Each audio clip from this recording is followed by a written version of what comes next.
महाप्रभु को आशीर्वाद बिना किसी हो पार ना तेणु काली जिते ओडिशा फेरली विधिवत भाव में बीजेपी राज्य कार्यालय मत स्वागत संबोधन दिहला तेणु महाप्रभु को आशीर्वाद नहीं कि मो कार्य आरंभ करी एवं महाप्रभु भारत वर्ष मंगल करंतु ओडिशावासी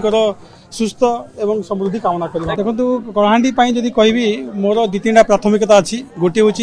आप जानते कलाहांडी अंचल हूँ black cotton soil famous black cotton soil छड़ा अति उच्च कोटीर से आमर कपा उत्पादन हुए से गोटे कॉटन रिसर्च इंस्टीट्यूट गोटे रीजनल सेंटर करने आगुरी भी दावी करते कि बहुत जोर दावी करी गोटे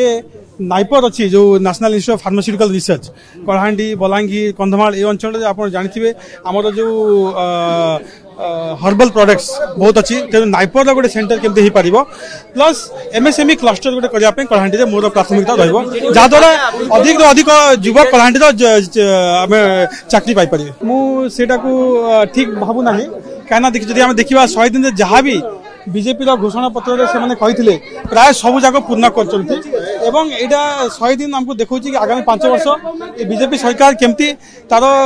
काम सुचारू रूपे कर देखो जो घोषणा पत्र जहाँ सब से प्रतिश्रुति देते सब जाक पालन कर। धन्यवाद।